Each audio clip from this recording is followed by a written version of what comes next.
little bit about what Joey's playing. Yeah, so Joey, I mean, this deck, you talk about the Modern format and how much the Modern Horizon sets have warped it. This is certainly one of the, I guess, emblematic decks of that. Basically, all Modern Horizons cards. You talked about how the new cards could have an impact on the format. I believe all of his creatures are printed in Modern Horizons sets, with only Ragavan not being from MH3.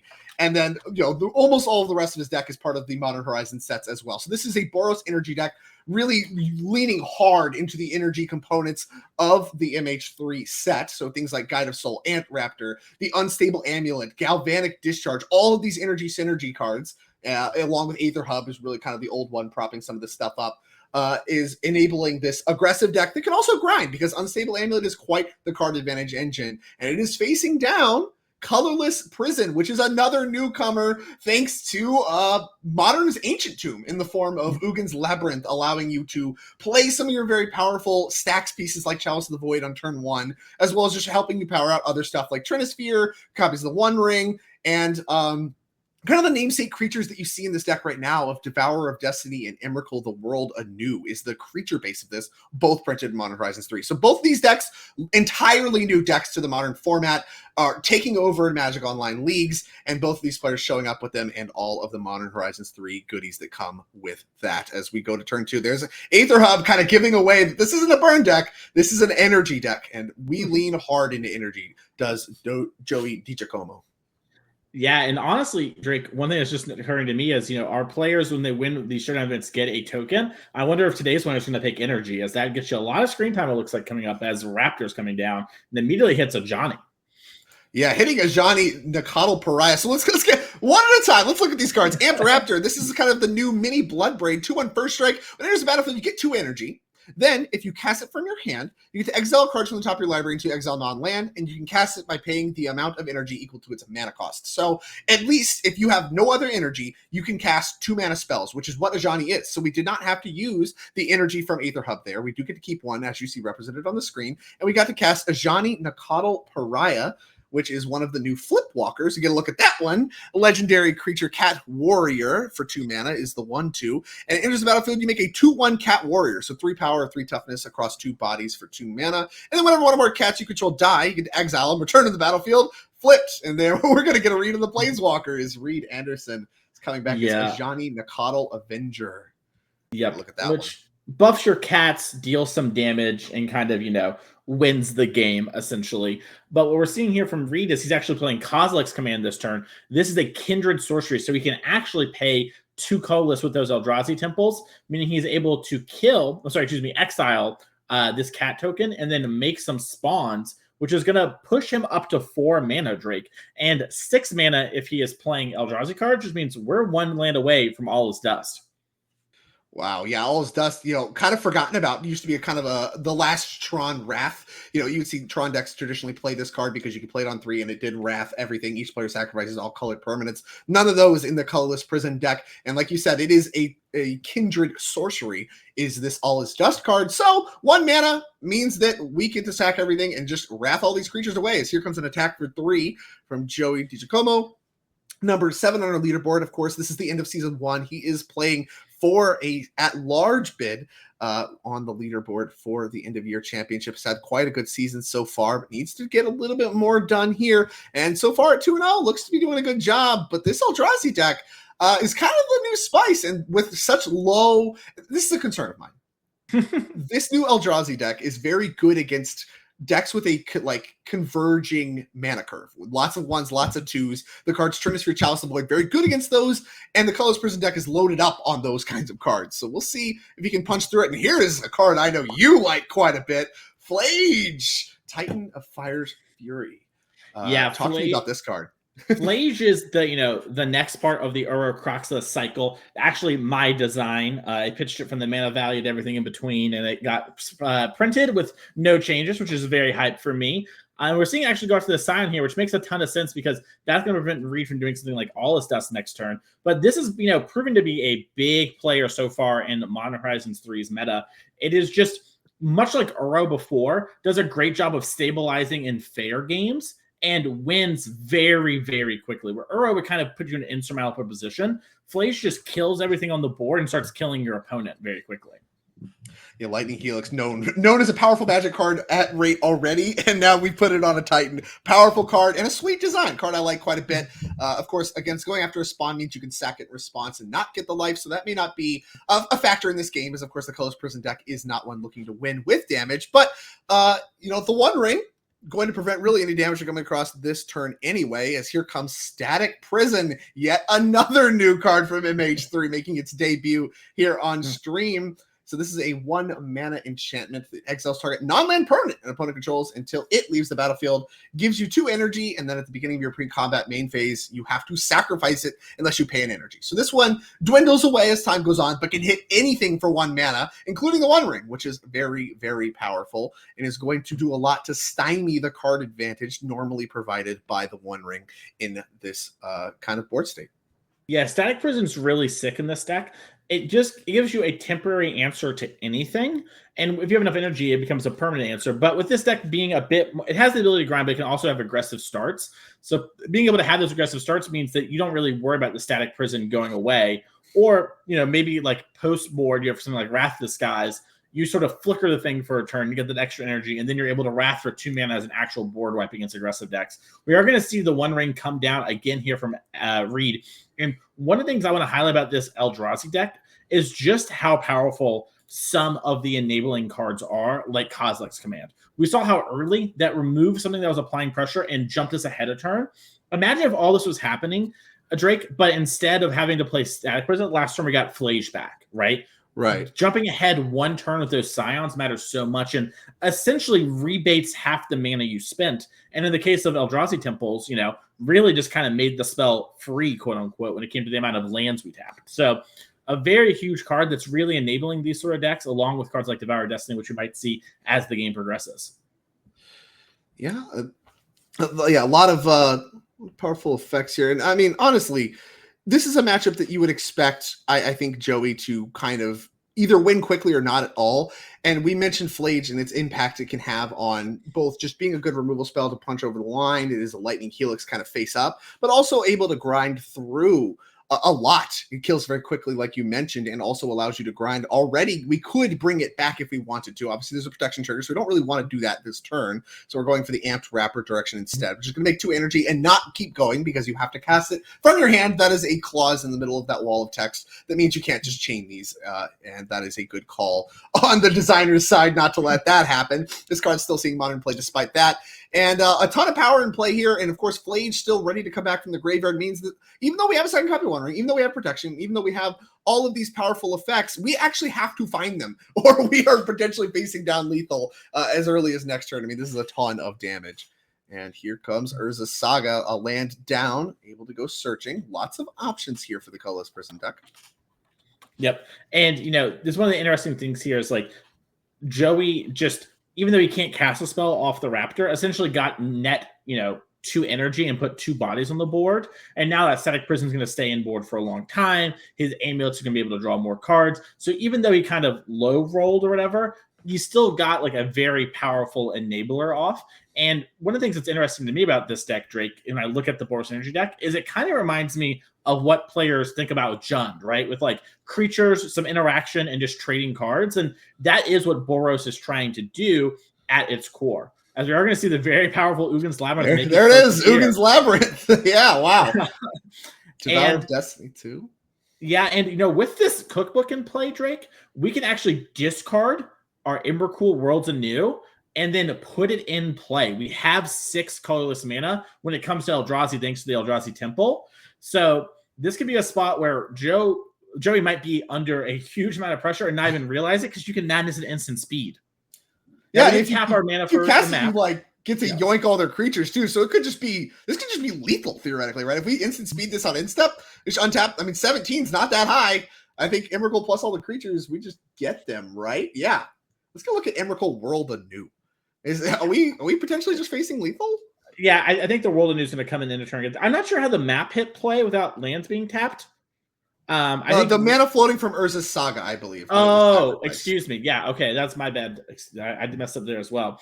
And it looks like our judge is actually confirming that as well. Yeah, it looks like the player's the same question. A good question. Yeah.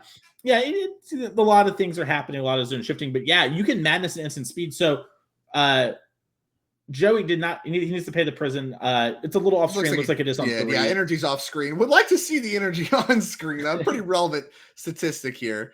Yeah, and then here we are going to combat. It's Emrakul Worlds anew. Oh no! Uh-oh! Yeah, and immediately, Joey, can I read that card? Let's read that card together. This is a very big one. So, from a design standpoint, it is top down the story of Eldritch Moon, which is pretty cool. From a gameplay standpoint, you can madness this in for 6 colorless, which the Eldrazi Temples count because it's an Eldrazi spell. When it enters the battlefield, when you cast this spell, you gain control of all creatures target player controls. Madness does count as casting, I believe. So that's going to gain control of all. You see Joey kind of nod his head. They're all good to hit side. Like, okay. And then Drake, there's more. So if Emrakul leaves play, all the creatures that recontrols will die, which means Joey doesn't even get them back, right? But also Emrakul has protection from spells cast this turn. So you cannot answer it with a lot of typical means. And yeah, Joey is going to have to pick up his cards because he knows there's just lethal on board with this huge flying 12/12 and all of his creatures. What? It's a 12-mana. I mean, you 12-mana cards you're casting on turn 4 off the Underworld Cookbook. I mean, all this stuff, all these moving parts, and like you mentioned, it just takes all the creatures, 12 plus all the creatures in play. That's more than 17. Joey's just dead. And what an impressive showing. I mean, none of the prison effects even came into play, but Emrakul the World anew looked incredible in that match. And, even Joey had to pick that one up, read it. Nothing he could do. So I guess that means it's time to look at the sideboard and see if there's anything he can do about all this in the sideboard games. Let's have a look at Joey DiGiacomo's Boros energy deck. Look at all the Modern Horizon beauty going on there. And of course, it doesn't stop there. Let's go ahead and move to the sideboard. We have 3 copies of Mage Bane Lizard, 3 copies of Blood Moon, 2 copies of Harsh Minter, 2 copies of Unlicensed Hearse, 2 Wear Tear, 2 Disruptor Flute, and 1 Dranith Magistrate. So you're facing down this colorless prison deck. What can we do against them? So I definitely want to get my Blood Moons in. I want to turn off, we didn't see it that game, but the Tron lands are in there as well. And just in general, you didn't even need them, right? We had a bunch of double lands. Making them all produce half that mana would have been huge that game. So I definitely want that card in if I'm Joey. After that, there's a couple different options of things you can do. Wear Tear is a great way to maybe have an answer to something like Trinisphere. If Joey's aware of this deck, he'll be aware it plays Trinisphere and Chalice of the Void. It's been doing pretty well on Magic Online, so it wouldn't surprise me if one of our leaderboard players like Joey is prepared for something like that. Disruptor Flute, also a great way to maybe stop something like the Emrakul from coming down, or like an All This Dust. We talked about it last round. It's a Pithy Needle with a little bit more text. The additional 3 mana to cast might not be enough if we don't have something like Blood Moon already in play. But even just buying us a turn against the Tron might be enough if we have the early pressure, right? Ragavan into a Johnny, or Ragavan into Guide of Souls into something, right? Like that kind of pressure, plus buying a single turn, even though they only need a tower, could be enough. So I think that's what we might expect from Joey, but it depends really on how he wants to play it. Yeah, a lot of options here. Like I said, the Wear Tears, the Blood Moons, those are great pickups, and maybe even Disruptor Flutes and stuff like that as well. Ton of great options here for Joey DiGiacomo and his Boros energy deck. Let's take a look at Reed Anderson and his take on colorless prison. So this, again, another entirely new real archetype to Modern. We've seen Tron lands before, but never like this, in this kind of Eldrazi kindred look with some prison elements. And that carries, again, into the sideboard, which I believe is 15 one-ofs. So here we go. Karn Wishboard, I'll save you from reading it all, Drake. As much as our players are mulliganing, we can head on down to the area. There are some cards that Reed could bring in, but it really depends on what he wants to have. Like, if there are a card in his main deck he isn't a huge fan of. One thing I really like about Reed's deck is how clean it is. In fact, the least clean card, in my opinion, is the 1 Cookbook, which is actually just kind of great, right? Like, you search it up off Saga, it sets up those Emrakul draws, and your deck can just cast Emrakul pretty easily too. So, when my biggest complaint about your deck list is that it plays a strong enabler card as a 1-of, that's like a really good sign to me. And I personally am really interested in these colorless Eldrazi decks, Drake.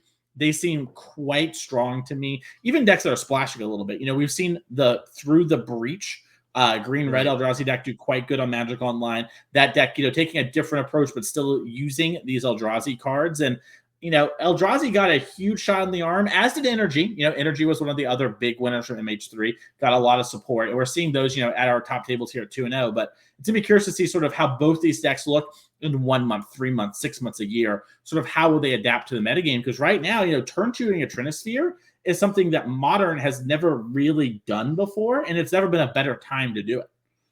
Yeah, you bring all this up, all these things that, I mean, these are two new decks to Modern. These are decks we've never really seen before in Modern, but in many ways still, it feels like a return to form for Modern. You talked about how with MH2 coming out early in this broadcast, how all the pitch elementals and these free spells that are very powerful, along with the triomes, the surveil lands, really enabled these 4-color decks that are just very interactive, very grindy to take over Modern. And Modern was the slowest we've ever seen. If you talk to somebody in 2015, 2014, 2016, like Modern didn't look like that.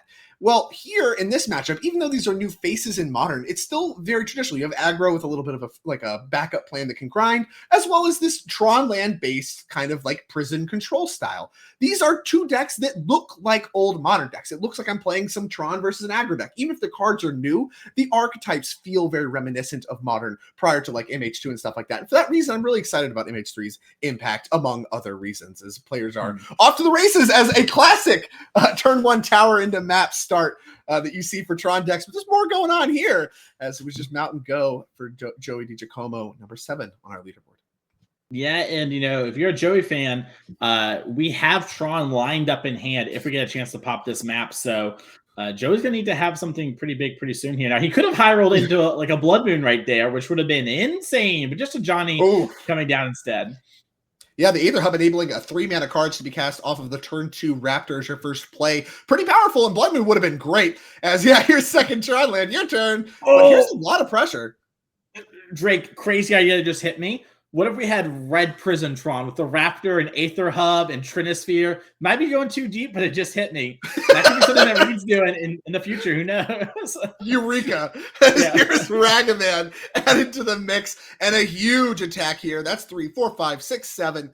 Down to 13 goes Reed Anderson. Card off the top is going to be Karn the Great Creator. Would be awesome if Joey could cast it. Cannot off of a single treasure and potential land drop.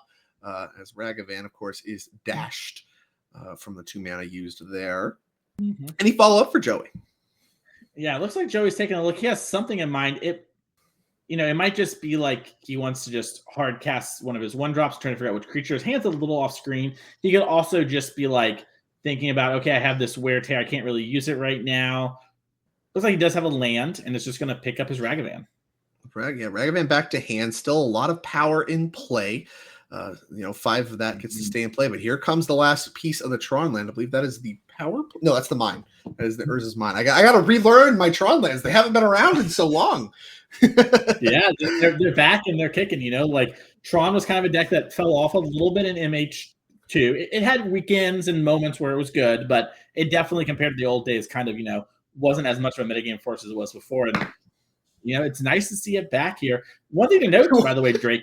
Joey has 2 Flacias in hand, which, we talk about how strong that card is. It can definitely be very awkward in these early turns. Definitely, but also, it does still represent a Lightning Helix. So if we talk about, he just attacked for 7 last turn, right? If he runs the exact same play back now, it's weird to see no play here from Reed. Like 7 mana, no play. What's going on? Like, this is crazy. But if we just run the same attack back and nothing happens by some miracle, you get Reed down to 6, and then just if you can get to 6 mana and cast your 2 Flacias, game over. We're done. Yep. Now Reed, I'm sure, has something to say about that, and we have to remember that Kozilek's Command, the Kindred instant, is actually an instant. So we're available to make some creatures at instant speed and exile something. Yeah, we see Kozilek's Command pulled to the front. And now if you're Joey DiGiacomo, I think you have to have Kozilek's Command on your radar, because why else are we having all this mana and just passing? You have all these cards in the end. You have to have something. He saw Kozilek's Command in game 1. Now what can you do about it? Yeah, and Kozilek's Command here is so big, Drake, because Reed also has the extra land. So if we go Kozilek's Command, X is 5, we'll kill whatever the biggest and scariest creature on the board is. Okay, cool. We'll make some spawns. And then we're going to have 12 mana available to us on the next turn. If we go that route, you can also scry 5 and draw a card. But with 5 plus 7 is 12, Drake. World of New for Emrakul is 12. We're going to have that back on the battlefield. Yeah, and these kind of like incredibly fast, Emrakul draws is sort of one of the appeals of this deck is you get these prison elements that are so strong. You get a little bit of grind like we used to do with Eldrazi Tron via Karn. And then you just have this Emrakul card that goes way over the top of anyone trying to play good, clean, honest Magic, quote unquote. As Modern should be. No clean, good, clean, honest Magic here is, I think, a conservative turn, I would say, by all looks. We saw a very aggressive turn, I'd argue, last turn with the dash, Ragavan attack, all the stuff that came with that. This turn, just Guide of Souls and then Ragavan. And now 3 more mana. This could be Flage. Blood Moon would be good, but I believe this is just Flage. It is Flage. I'm going to trigger the Guide of Souls as it is a creature that is going to enter, get some more energy for the trouble. Yeah, let's get a read on that one, says Reed Anderson. And this is a really good turn. I think this is some of the best mitigation you can do for Kozilek's Command. Instead of just shoving everything, trying to get him dead, and then running face first into Kozilek's Command, we're instead setting up some posturing to where if all you have is Kozilek's Command and maybe like a weaker follow-up, I'm going to be able to kill you over the next 2 turns as we get a look at Guide of Souls. A card we've seen a few times now, looking to be very powerful, is the Soul Sister callback that gives you some energy, a little bit of extra power when attacking. Yeah, I'm about to call this deck Oops All Mason here from Joey's. He just playing a bunch of cards I worked on. And as we see Oops All Mason. As we see Flage hit the battlefield, and getting that energy, like you mentioned, this Guide of Souls can jump something. Now, we know the Kozilek's Command could potentially, kill that the creature that we want to jump. We might also see Kozilek's Command used here to exile Flage. Reed might be like, listen, I'm going to exile this. I'll put the spawns in. I'll take all the creatures, and I'll be okay. So it's going to be interesting. Looks like he's going to go after a Johnny. I don't know what happened to the token. Yeah, I think. We bolted the token to try to flip a Johnny, I think. Oh, that's sick. Right. Okay, nice job there from Joey. The kind of a sick line. A Johnny would have been pretty good there to flip. But we get a look. Kozilek's Command response. Yeah, that one's going to exile target creature. So we actually exiled a Johnny with the trigger to flip it on the stack and made 5 spawns. And now here comes the beatdowns, and we're going to jump Ragavan. Yeah, and so that's going to make Ragavan hit. We're going to get a treasure. We're going to get a look at Reed's deck. Probably nothing we can cast that we're too excited about. If we could cast that card, it would have been kind of nice. But, from here, we put a bunch of damage, and, Joey's deck has Flage, which can do a little bit of damage, has Lightning Bolt. So, Drake, all these new cards are cool, but what's really cool? The classic Bolt. yeah, this is some Lightning Bolts, huh? Let's see what's happening here. I think I know what happened.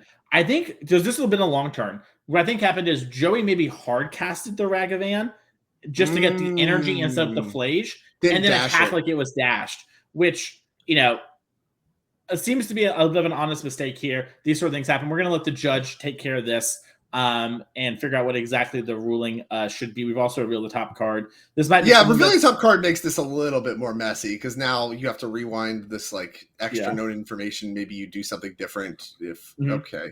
And it sounds like your analysis is correct. Now, what are the judges going to do about it? And we'll see in just a moment as here comes our judges who, as here to support us, here to help us. And they're going to get this mess sorted out. As you mentioned, a ton of moving parts here. We had, triggers you had to manage, energy you had to manage, all this stuff. You played the Ragavan. I was like, what are the first things that happened in the turn? Extremely easy with all these very complex cards with a lot going on to lose what's going on there. But there's still a lot of other stuff going on in the match. No matter how this resolves, there's still going to be the threat of lethal on board for Reed. So it's still about Reed made 5 spawns. Presumably he's not going to block. If he has something like Emrakul, I think the game is more or less rolled up, as we saw. Not much as that looks like it can really do about Emrakul. But if it's just Karn, like we saw revealed, or anything of the like, the game becomes about, okay, how can you continue to stay alive? Now, Emrakul obviously appears to be the top end, one of the only creatures played by this Colorless Prison deck alongside the Devourer of Destiny. And so that is the top end we're building to. That's the card we're trying to find. And all of the other cards for Reed at the moment appear just to be ways to find that. Yeah, and one of the things I'm really interested about to see with this Tron deck, which I think I've been pretty transparent. I'm very interested to see what players do with all these strong tools they got. Right, it's no secret. Ugin's Labyrinth is when you just read the card, it's okay, well this is good, but what do I do with this? Right, and it's okay, you got Devourer of Destiny. All right, that's another thing. All right, I'm supposed to play those together. I think that makes a lot of sense. Maybe I'm not. Who knows? We'll see. But it's what else do I do with all of these cards? And now that I have this really powerful kind of Eldrazi engine sort of thing, what do I pair with it? Because we're seeing in this round Tron and sort of hate pieces, right? Which makes a ton of sense to me. If you think Ruby and Nadu are going to be some of the best decks, locking them out and also just doing powerful Tron stuff is very good against a lot of the format. I think, if you're not going to play like an aggressive deck, this seems like a great choice to me on this weekend. But like, once again, we talked a little bit earlier, decks like Through the Breach are coming around, and they're just trying to Through the Breach a turn earlier and put in those big Eldrazi's that they're hiding underneath, right? And so it's very interesting to see sort of what players are going to do. And, listen, we're on, what is this, week 3? So it looks like we're going to back it up to declare attackers and figure it out, and then we randomize the deck. What's going to happen here? And I imagine this Raptor is just going to get jumped and hit for 4. Yeah, so whatever. You still get to jump the one attacker. And this actually, ironically, might be better for Joey because the Raptor gets to stay. We only have 3 energy, right? The Raptor gets to stay with the flying counter and with the 3 counter. So it gets to stay jumped. It gets to stay with the power toughness improvement. So you still get to connect. You connect for less damage. You don't get the treasure for next turn. But if you get another turn with this Raptor specifically still in play, you get paid off in that way, and that's going to be good. If you can build more energy, you can jump Ragavan as well next turn. This Guide of Souls has shown to be very powerful. Yeah, and we talked about Emrakul World Anew. If it comes down, we're going to have near lethal setup, but notably, Drake, not lethal. Like with Flaves, we might be able to top deck enough burn spells to get out of this, as we are going to see. And it looks like Joey's just going to pick up, maybe sideboard out his possibly just sideboard out his bolts or whatever. And he's like, oh, actually, one thing that happens, I just realized the Guide of Souls gets taken, Drake. And then Emrakul enters, putting it to 10. So actually, Joey doesn't even have the bolts as an out. I don't know if you did the math really quick. You gained the 1 life, and that's outside of the 3 bolt range. And obviously, it's all lethal in play with all the jumping and the Emrakul. Wow, what a showing for Emrakul World Anew. I mean, it literally just invalidated all of the stuff that had going on in that creature. And I mean, what was that, turn 4? We had Tron mana, and then made the Kozilek's command, and then just played Saga Emrakul. Turn 4, both games, Emrakul enters play, immediately wins the game on the spot. Nothing you could do, and what a showing for the Colorless Prison deck. Very exciting to see that. And we have a backup feature match for you. Let's jump to it, because I think these decks might both have a good matchup against the Prison Tron deck. So, if you were a little worried about that, I might have the answer for you, and it's an oldie but a goodie. And that's Merfolk, Drake, because we have a Merfolk double heater going on here in our time-shifted match. No, the double feature. So nice we're doing it twice. And, of course, you have the man, the myth, the legend, the man known for Merfolk, Jonathan, a.k.a. Nikachu, on your right. Someone who's been very vocal about Harbinger of the Seas, the new card out of MH3, and how it is going to help Merfolk in this metagame. You mentioned it would have a pretty good matchup against the Colorless Prison deck. I have to agree with you. They get to play main deck Merfolk, Fish Moon, if you will, a Merfolk that does shut down some of these lands that we just saw go to work, those strong lands. But we're in the mirror, and in the mirror, things get weird, because when you're talking about a Merfolk mirror, Lord of Atlantis pumps all Merfolk. And also, Island Walk is a line of text on most of the creatures that pump your team as well. So, not a lot of blocking, maybe a lot of attacking, and questionable power toughnesses. What's not to love? Yeah. And, if you're Dalton too, you might know Nikachu, so you're going into the mirror. Nikachu might not, maybe they're friends, the Merfolk people, they swim together, but, they swim together. We're going to see Rashad Nakian come down. And I'm just very interested to see this, because this is a deck that I was like, oh, this gets a lot of cards from MH3, right? Like, there are a lot of cards that look really strong to me, and they have a lot of tools. I'm curious to see what they do. And to see cards like this MH2 card, Rashawn Darkin, that didn't see a ton of play at first, but has sort of, come up over time as an answer for these Merfolk decks and some of the bigger mana decks, and being a strong 1-drop has been really interesting to see. And so Nikachu, something we mentioned, is also just part of the Merfolk community. He's very vocal about, his playing of the deck, and is kind of one of the front runners on developing new stuff in the deck. I'm going to do a quick check to see. They're not actually on the same deck list. That's kind of like one of the questions you have to immediately ask. Are they just playing the exact same 75? The answer is no. The actual main decks vary quite a bit. Nikachu has a ton of instances deck, and Dalton less so, as here comes a Merfolk Trickster here on Instep. Yeah, I really like this from Nikachu. He leads in the camera almost saying, like, didn't see that coming. Which is so funny, because he plays at Merfolk all the time, and he's like, even gets me sometimes. This is Voldalian Hexcatcher happening in response. So I believe we're still on Nikachu's attack step? Yeah, attack step. So what we're trying to do with this Trickster is we're trying to remove the Island Walk from the Rashad and Dockhand, I believe. And that way you get to block it with your Merfolk Trickster, and it goes away. So we are responding here with Voldalian Hexcatcher to pump the Dockhand, and that way you still get your damage through. from the power toughness modification. So I think what actually happened is that was Nikachu's end of turn Drake. And I think he was setting to tap down Dalton with the Rashad import effect. Sure. Yeah, I think that might be what was happening here. Which sure. So it was in okay. And then that makes a lot of sense because now he needs to deploy his 3-drop Svellion, and can't do that if you're getting Rashad and Doc handed. So able to do that and get some points across as Voldalian Hexcatcher, not a very good blocker for Nikachu. And back over to Nikachu we go. And who has his own Svellion? Okay, Svellion of Sea and Sky, Modern Horizons upgrade for Merfolk from the previous Modern Horizons set, has indestructible as long as you control at least 2 other Merfolk. So currently Nikachu's is indestructible, Dalton's is not. It gives your Merfolk ward 1, and whenever it attacks, you draw a card. I want to really quickly highlight how good I think that play was from Nikachu, because last time we saw Dalton think a bunch, right? When this Lord came in, and that really signals Flare of Denial to me, right? Well, now Nikachu is saying, I'm going to play my Svelloon. If you flare, I have my Voldalian Hexcatcher. I'll just sack it to counter that. And so if you want to kill my Lord, you can 2-for-1 yourself. I'm going to get this Svelloon going on this Island Walker. It's going to get out of control very quickly. So good heads-up play there of sort of noticing what your opponent is doing and really paying attention to the cards in the matchup, right? Mirror matches can sometimes be a little frustrating for players, right? They're like, oh, it's like kind of whoever draws the better cards.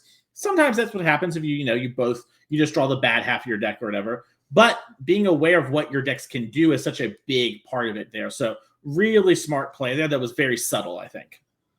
Yeah, and obviously Jonathan looking at looks like a pair of Force of Negations alongside Harbinger of the Seas, which doesn't do much. Here is Sink into Stupor, I believe, returning Svellion. So Dalton may be trying to clear the way for his Svellion because, of course, it's not indestructible. And so this signals maybe no additional Merfolk in his hand in order to make that happen. Jonathan, happy to have a target for his Force of Negations. Going to pitch cast on the main phase. Sink into Stupor, new card from Modern Horizons 3. Main, the MDFC here. Return target spell and non-land permanent to its owner's hand. Can also backside as a land to pay 3 life. You can have it untapped. Here, the unsummon's good enough to bait Force of Negation pitching, and Dalton thinking again, which signals the flare denial you very smartly sniffed out that is likely still available. How badly do you want to crunch in with Svellion? Says Nikachu. A fun little story, Drake. So my first tournament after I get back from working on MH3, I'm not allowed to talk. I worked on it, obviously, right? So I'll be hidden. I play Merfolk round 1, and I bolt my opponent's creature before I play my big spell because I want to play around Flare Denial. But they have like nothing but 1 card in hand, and it's just a stinky Merfolk. And my friend afterward goes, "Why'd you do that?" And I was like, "I have to go to the bathroom. I was hoping you concede." And I go to the bathroom and act like nothing was happening, like I just had to go. Because I couldn't say I was playing on. You can say you're playing on cards that don't exist yet. Here is the Flare of Denial being sacrificed to Merfolk Trickster. Flare of Denial targeting Force of Negation that is going after Sink into Stupor. So we've built quite a stack here. These free spells available for the Merfolk deck, major upgrades. But at the cost of Dalton's board state is just Svellion is the only card left in play for him. We'll see if Nick has anything left. I believe Harbinger of the Seas the only card in hand. So the only question is, do we want to try to sack a bunch of Merfolk to the Voldalian Hexcatcher? Yeah, it's super interesting. One of the big things that jumped out to me is, Nikachu kept the Harbinger, which my gut would have been, oh, we're going to pitch that and keep the Force Negation. Clearly really valuing having just incidental Merfolks on the board, right? That is just a 3-mana 2/2 that turns off each other's Mutavaults. It doesn't really do much besides that. Right. And Cavern of Souls. I mean, that's a card that they're lower on numbers. One deck has 2, the other has 3 here in this matchup. So we're actually throttling back on Cavern of Souls. But making things countable makes Flare of Denial better. And that's like a meaningful change to the matchup compared to before Modern Horizons 3s. Here comes the Svellions beating down. Both players looking to draw cards to get out of the current situation. Nikachu, like you mentioned, the Harbinger of the Seas, not great, but mana efficient. So we're deploying that one before the Lord of Atlantis. And of course, that does pump his opponent's Svellion. So you want to get the better end of it when you play it first. So a little awkward in this matchup is Jonathan's draw. Mm-hmm. And, the Merfolk deck is another one that I'm super interested to see sort of what happens with it. Because, traditionally, I would say Merfolk has been more of like a meme in Modern than it has been a top player. It's done well. It's definitely won some big tournaments. but its mixture of disruption plus creatures has been sort of, not the best thing to turn to. Well, it got a lot of really strong cards we've seen so far, and it looks like a lot of the other decks that people are playing are not like super well positioned against Merfolk. So it's going to be interesting to see sort of, maybe a deck like Nadu is, but a deck like Ruby Storm or that Prison Tron might suffer against what this deck has to bring. And obviously both these players unfortunately ran into each other, but they're both 2-0. Yeah, I mean, both great starts clearly indicates that the deck has some legs or some fins, if you will. And both of these players playing Harbinger of the Seas in high numbers. This is a card that we talked about with the Colorless Prison kind of rise to prominence. Chalice of Void, not very good. Counterspells, good. Your cards are already clunky anyway, so Transfer really not even that good either. And all of your land hate that you get, including Harbinger of the Seas, is going to be good in those kinds of matchups. So if people are trying to reach for that kind of a thing, Harbinger of the Seas is a major upgrade. Now, again, in the mirror, less so. What a turn from Dalton. Able to deploy 2 Lords and a Tide Shaper after the Civilian attack, facing down Nikachu here with his own Civilian and just Harbinger of the Seas, a much tougher look. And Master of the Pearl Trident, not one that pumps the opponent's creatures. So the better one of the two to draw. Typically the same thing as Lord of Atlantis, not in this matchup. Yeah, and notably, Nikachu has Lord of Atlantis in his hand. So if he were to play that, he would be in potentially huge trouble here. I love this attack. So this Velion, not currently indestructible, but there is enough flash and Merfolk that could change. Flare of Denial in Nikachu's hand alongside Lord of Atlantis and Island. No kinds of crazy double, triple blocks going on. And so that one's just going to connect. And with just Flare of Denial, Lord of Atlantis, does he even... I assume if he's not playing it pre-combat, he's not playing it. So we're passing back to Dalton, and this draw has not panned out for Nikachu at all. And so that exchange we saw with Sink into Stupor, the Flare of Denial, really dwindling the board stage, just Velion, kind of looked like Dalton was sacrificing a lot just to get this Velion across. Now a totally different look. This draw has really panned out for Dalton. Yeah, and it's really interesting to see this too, where this, I think if we talk about 2016, 2017 Modern, right? If you flash back and talk to players then, they're just playing a bunch of Lords. That's like all Merfolk was, right? It's just creatures that make creatures big and creatures that benefit from being big, and that was the deck. And now we're seeing there's so much more interaction on the stack that's happening, which I think makes these matchups so much more dynamic and so interesting, like we saw with the Flare Denial play early, and also gives it a ton more play against just the field at large. Absolutely. And obviously a big part of that injection from Modern Horizons 3. But I mean, not even in totally. Like we're seeing cards like Valdalian Hexcatcher. That one's printed in the last 2 years. That's a big upgrade and allows you to interact. Svelion, which is part of a previous Modern Horizons. This has really been, and that's part of what's cool about Merfolk and the character it has. It's been a conglomeration of a lot of cards over years. Lord of Atlantis printed in Alpha. So that's where we're starting. That's our starting point, and then you build from there. This deck now has a ton of play. We've seen a ton of flash creatures. We've seen a ton of like free spells and all this kinds of stuff on the stack. Has a lot more play to it than just creatures make them big. And we're seeing that in play right now, as here comes quite a beatdown of Island Walkers. And I believe Jonathan picked up a copy of Dismember. One of the features of his list not represented by Dalton's. No Dismembers for him. 3 in the main deck for Nikachu. Mm-hmm. Yep. How do we use that one? Not clear yet. Here's an attack with Svelion. A Mutavault to pick up. No blocks. Nikachu at 3. So can't cast the Dismember if life totals are correct, which makes this one pretty bad. You can't play Lord of Atlantis because then you can't block. So the funds may be all over. We're looking at Dalton's hand, and he is loaded up. He's got Lord of Atlantis, who's also remaining in hand. Neither player willing to deploy their Lord of Atlantis in the mirror, maybe wisely.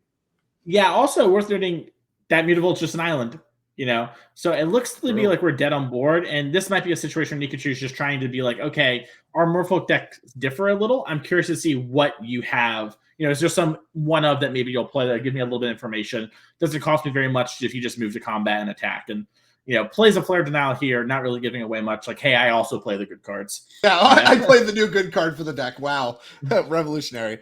As we do sacrifice Harbinger. So we sacrifice Harbinger of the Seas, which turns on the Mutavault. So now we have a Mutavault blocker. He does not have any of the Flash Lords. And that means game one going to go to Dalton Shepard in the Merfolk mirror. And like you mentioned, a lot of times you talk about who just drew better, and some of that was certainly happening there. I think, Nikachu does not want to draw his Force of Negations, doesn't really want to draw Harbinger of the Seas, doesn't want to draw Lord of Atlantis that early. So part of it was certainly his draw. But there was a lot of play to that game, too. There was a lot of, okay, this Velion is something that snowballs. How do we each establish ours to where we can get that going, and then maybe see how the draws pan out from there? And obviously, Dalton got the better end and was able to take game number one in the mirror.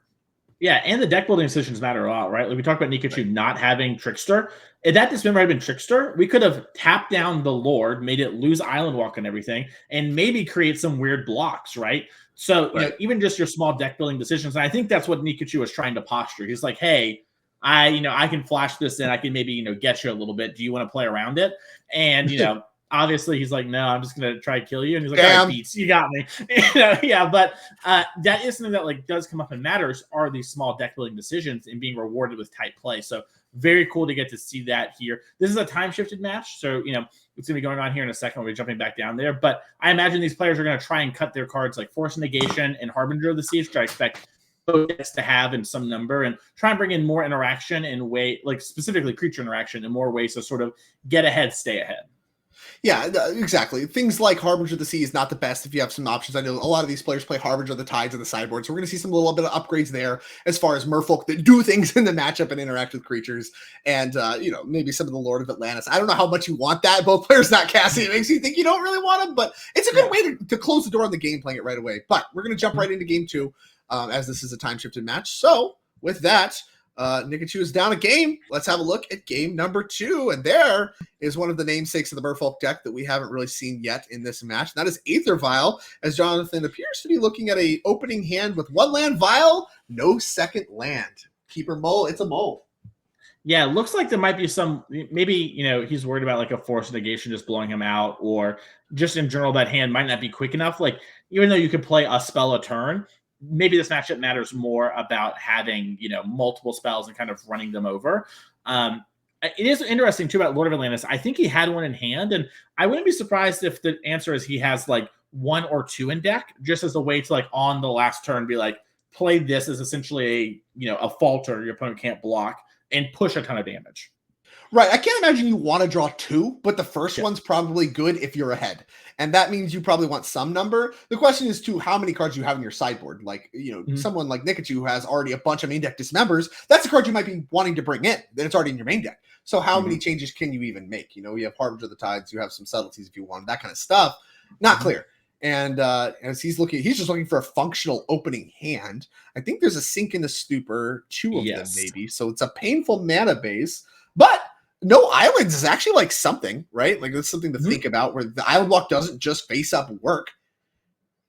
Yeah, I think we might be seeing this be a situation where Nikachu is going to just like slam a Lord every turn and be like, yeah, we talked about this deck having a bit more interaction, but not this game. I'm just going to try and run you over. You can still Ungus Bungus. We can still return to form here a little bit, as Dalton does have the very powerful Aether Vial. As you mentioned, lets you kind of play two spells a turn. And we'll see if Jonathan, in his plan to just jam one Merfolk every turn, can keep up with that. And of course, Dalton could be low on a second land or whatever, but part of the power of Aether Vial is it lets you do two spells a turn, starting on like turn two. And that is what makes it powerful in this deck specifically, with the converged mana costs. As we go over to Dalton's turn two, little beatdowns for two coming across, already not even keeping up with the damage dealt by the Sink into Stupor's land form to Nikachu, as Otawara is added to the mix. Yeah, one of the big things about Aether Vial, which if you're newer to Modern, after the pandemic, very reasonable. Lots of people got picked up in the Magic during that time. Aether Vial, not a card we've seen a lot because the creature decks haven't been as good, but Vial is a very, very strong card. In a lot of ways, it does, some almost like, I hate to almost say this, like Lotus Impression, where it just generates you so much mana every turn, right? Like if you're putting in 2 and 3 mana spells every turn, well, it's like this spell tapped for that much mana, especially at instant speed, where normally you can't play certain creatures at instant speed. Right. Instant speed and uncounterable. Something that actually matters in this matchup quite a bit as well, with things like Subtlety and the Flare of Denial, able to just put it into play, like this Tide Shaper that just entered the battlefield. And now it's on the key number 2. Lots of 2 mana Merfolk in the Merfolk deck.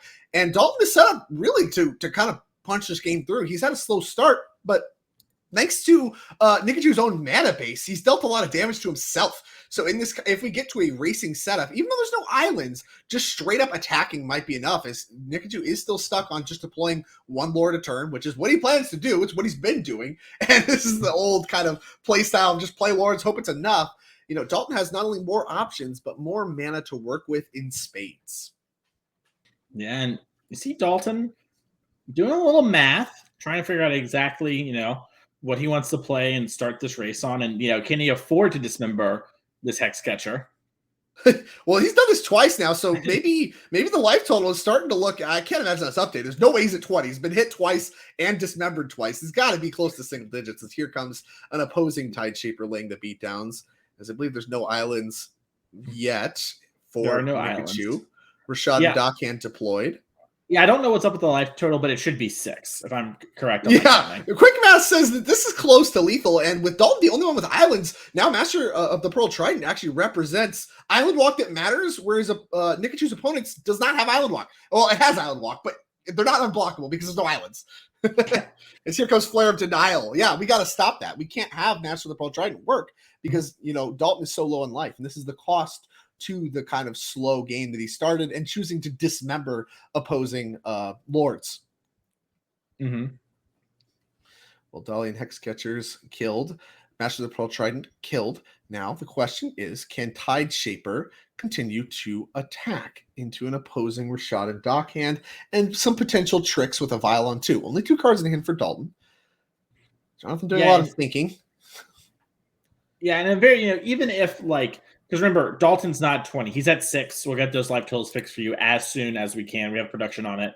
But it's one of those spots where it's like, yeah, like this Lord, right? Even if Dalton didn't have it, Nikachu's really fall ahead, right? Like Jonathan does not need to like make this push here.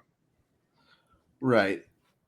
That, yeah, exactly. He can take his time, and even Lord of Atlantis starts to not even be that bad for him. Again, pumps the opposing team, yes, but the opposing team island walk doesn't matter, and your island walk still works. So if you're just trying to get the last points over the line, you can maybe do that over 2 turns and use your life total as a cushion because Dalton's been on the back foot, choosing to interact turn over turn instead of building his own board.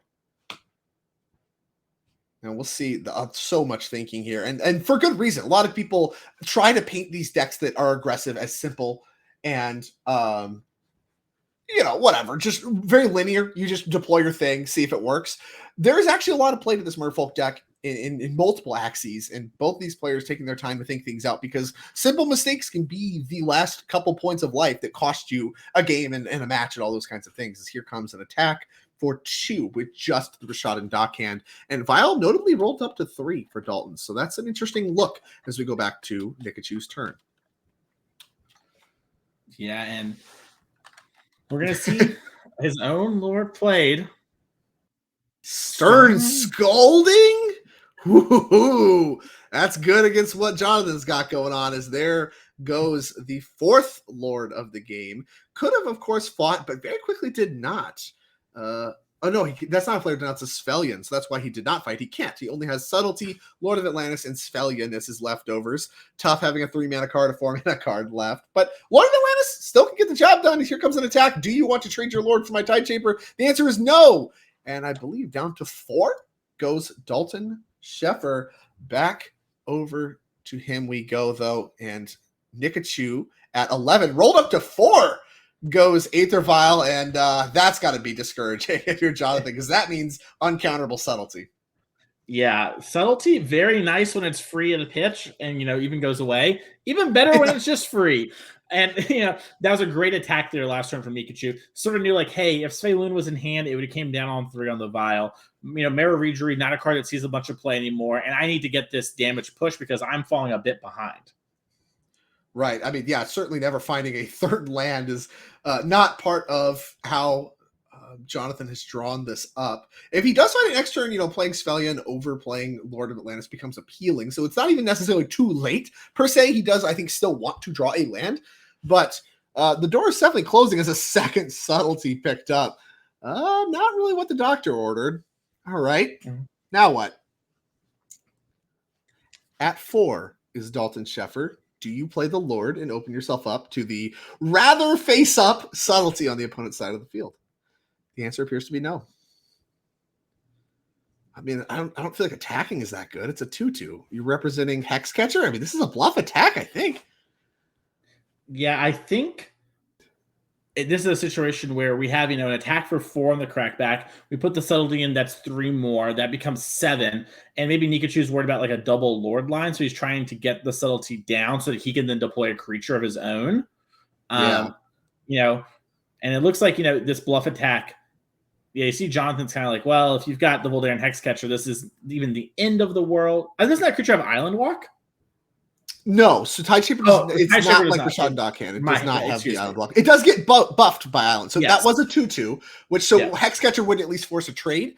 Yes. And of course, if it's something like Merfolk Trickster or something like that, that's not even that bad for Dalton. So I think that's why he was willing to call there. 2 Hexcatchers in the yard and things like Merfolk Trickster that would just tap it down is something that's going to happen anyway, and you almost want to force that action. So I really like the use of subtlety there from Dalton. I really like calling the bluff.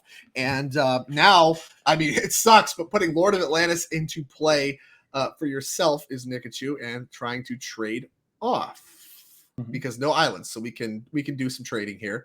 And that is ultimately going to force a trade once the Lord of Atlantis dies by state-based actions. Down to 8 goes Nikachu, and not facing lethal in play. I wonder if the Dockhand was supposed to stay untapped. Oh, geez, another Lord of Atlantis drawn. That's so tough.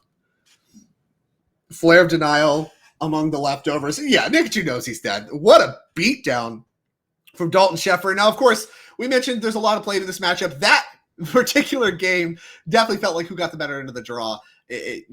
My opinion, it looks like never finding a third land is not really a winning recipe if you're Nikachu. But both players still a strong start, one falling to 2-1, the other proceeding to 3-0. Merfolk making a deep run here in St. Louis in our 10K showdown. And that's going to do it for round number 3 also here in St. Louis. So round number 4 coming up soon as we begin to try to form the top. The cream of the crop rises to the top, and we get to see exactly what's going to be winning in this Modern Horizons 3 modern format.